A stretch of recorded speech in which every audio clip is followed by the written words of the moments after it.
Assalamualaikum warahmatullahi wabarakatuh. Saya akan menjelaskan tentang kuliah umum Fakultas Pertanian Unmu Jember. Perkenalkan, nama saya Muhammad Alvin Yulianto, NIM 45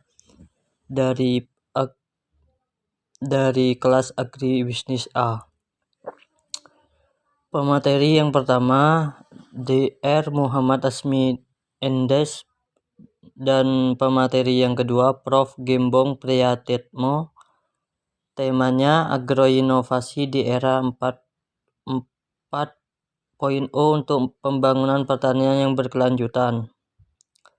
Revolusi Industri 4.0. 1. Terjadi sejak tahun 1750-an, terus berkembang secara vertikal dan horizontal, saling melengkapi, kompleks dalam lakitan dan sederhana dalam pergunaan. 2. Dimulai dari mesin uap, kereta api, sampai mesin penggerak turbin. 3. Memasuki revolusi industri 4.0, semua perubahan secara dramatis. 4. Tren otomatisasi, pertukaran data terkini, komputasi awan, Internet of Things, kecerdasan buatan atau artificial intelligence, dan semua hal virtual yang mampu memudahkan kegiatan operasional hampir semua hal.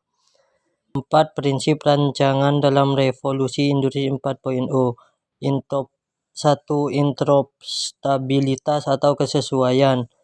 Mesin, perangkat, sensor, dan manusia mampu berkomunikasi antara satu dan lainnya lewat Internet of Things.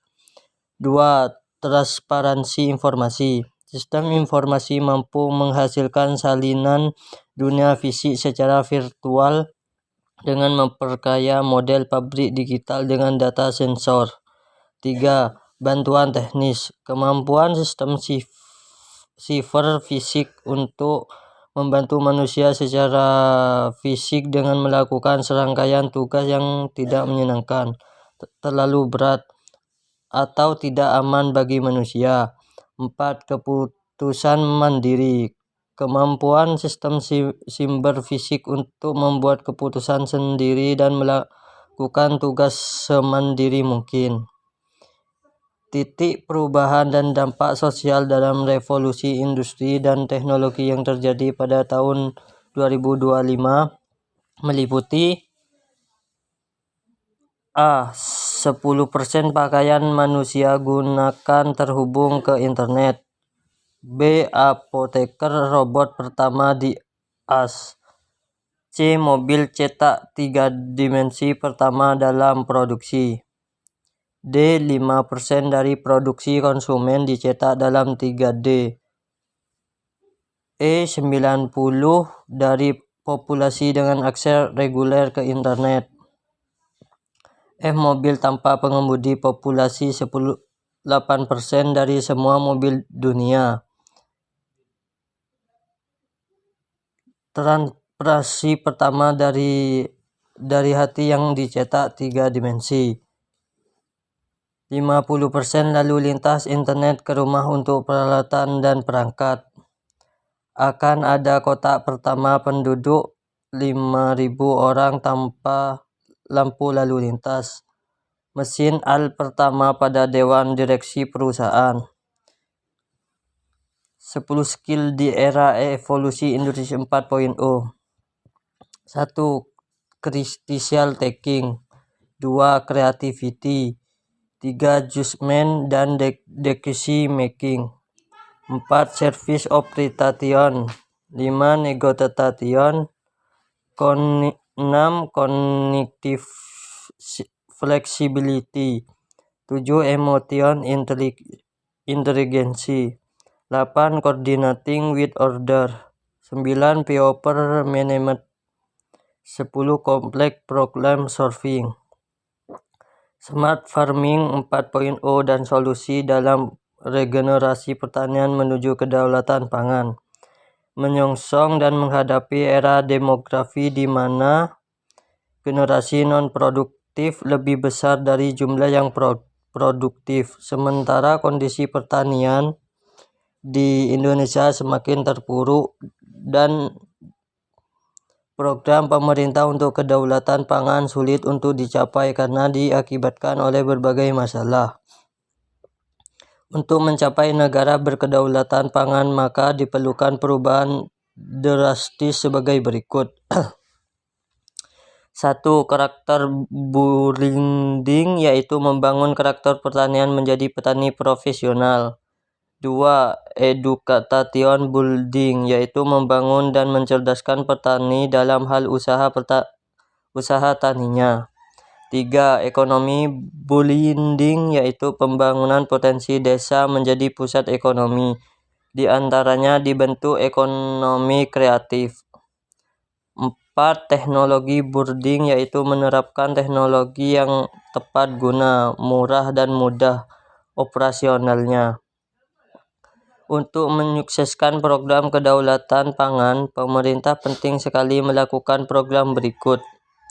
A. Program perbaikan penyuburan tanah dengan manajemen yang baik. B. Optimalisasi gen lokal.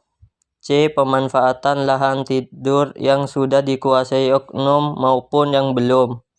D. Perubahan politik dan kebijaksanaan peraturan perundangan pertanian lebih mendukung petani atau pelaku di bidang pertanian seperti pelaku peternakan, perikanan, perkebunan, hortikultura. Manajemen pengolahan lahan.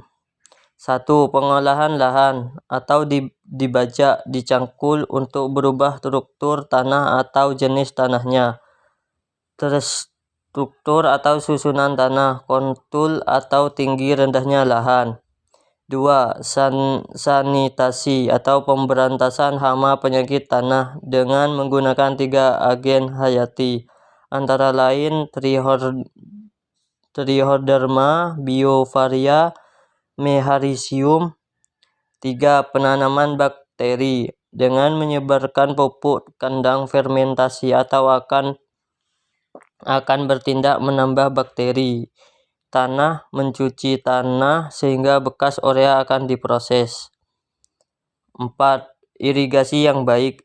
Air yang cukup dapat membantu dalam menutrisi tanaman. Tanaman perlu air yang cukup untuk tumbuh dengan baik. Penerapan urban farming, teknologi Pandawa Kencana Multifarm Yogyakarta. 1. Faktor pemodalan harus dengan modal kecil tapi secara kuantitas dan kualitas menghasilkan produk yang profitnya tinggi dan sehat. 2. Faktor media tidak luas tapi menghasilkan produk tinggi yaitu dengan cara organik. 3. Faktor jenis yang akan diproduksi mempunyai nilai jurnal tinggi yang sehat dan bermanfaat serta usia panen pendek. 4. Faktor setiap usaha budidaya urban farming harus mempunyai kontribusi yang baik terhadap lingkungan alam. Tindakan adalah kunci dasar untuk semua kesuksesan. Terima kasih. Assalamualaikum warahmatullahi wabarakatuh.